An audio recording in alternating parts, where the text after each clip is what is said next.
Hello, I again am Tom Riley, the author of our two Climate Crisis books. Welcome to our second video on Climate Crisis Stories. It gives a little history of the project and is again sponsored by our two Climate Crisis books themselves. Our climate crisis is now about as real as 9 atmospheric rivers breaking against the Rockies in one continuous series. Years of drought broken by flooding. Were you expecting that? Again, the climate crisis is not your fault alone, but it is your future. You do not have to like it, but you do have to live it. Too bad, so sad. Our approach then is to tell the stories of people facing the challenges that we all now face. This is the particular task we have set ourselves, to tell the stories now. Let us start with just a little history of the Climate Crisis Stories Project. About 9 years ago, I retired from NASA. I had spent 39 years working on teams that built scientific instruments for space. Most of them studied the Earth. I then started a small program to provide grassroots direction for human space exploration. This effort was called the Big Moon Dig. I also started tutoring local students in STEM, that is, science, technology, engineering, and mathematics. The main question soon became, can and should we keep human space exploration alive while addressing global warming as our first priority? The answer came back, yes we can, yes we should. Then the super rich insisted on doing their own space thing, no matter what. Their flashy stunts soon burned off all grassroots efforts. We were lost in their blast fumes. The driving question soon simplified itself. What should we tell our students about climate change? Then the COVID epidemic hit. The Big Moon Dig went lights out quickly, and all classes went online. But our nagging question did not go away. What should we tell our young people about our climate crisis? What then do we tell our young people? Is referring to a red alert simply vomiting doom and gloom on everyone? Do we feed them rainbows and unicorns instead? Where is our golden mean? I had experience with writing technical papers and short fiction, but few people read these genres. No one on the team had any experience with screenwriting or comic books or graphic novels, so we did not try these, even if they would reach more of our people. What to do? What to do? I started with a novel for young adults, Born to Storms. The characters and plot were suitable for an after-school program, but there was no market for such works.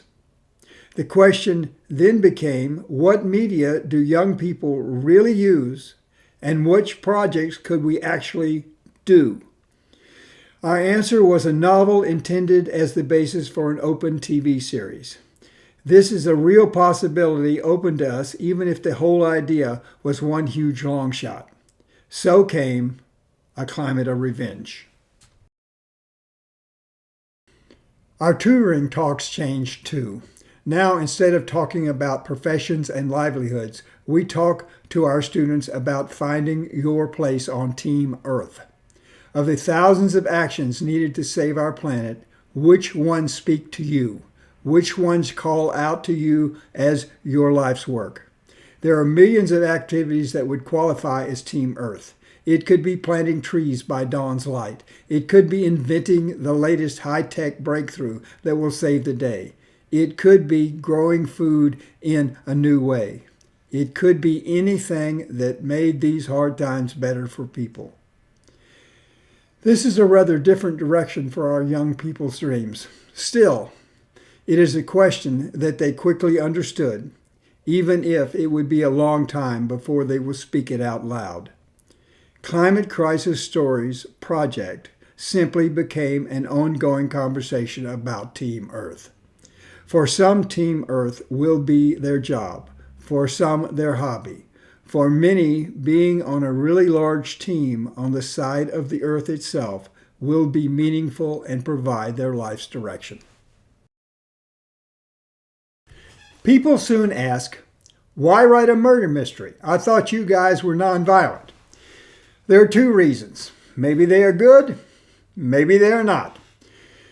First, mysteries are the only literary form that requires the author to provide great detail on the story environment itself.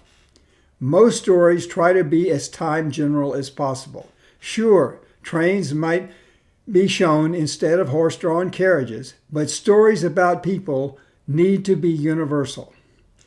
In a mystery, to the contrary, the writer must include copious details of the environment. Some of the details are clues, but most are red herrings. Too few red herrings, and the clues will stick out like sore thumbs.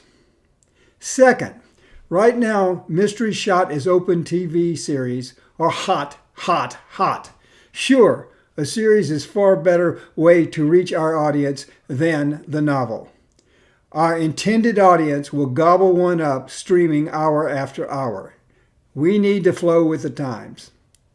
A mystery, then, was a way we could reach our audience and provide many details about our shared future that are missing elsewhere. So, is what we have been telling our young people about our climate crisis working? Is a new approach any better? Think about it. Is scaring them into action working well? We think that is barely working at all. Would telling them made-up stories of people facing their great problems with grit and determination get them into a determined action mode? A definite maybe. We are all facing hard times, but hard times are the times of heroes. Let us get some of these new heroes' stories out right now. To make this happen, please like, subscribe, and comment on our videos. And of course, buy our books. Hot buzz on the internet really counts with hotshot TV producers. Enjoy, Tom Riley.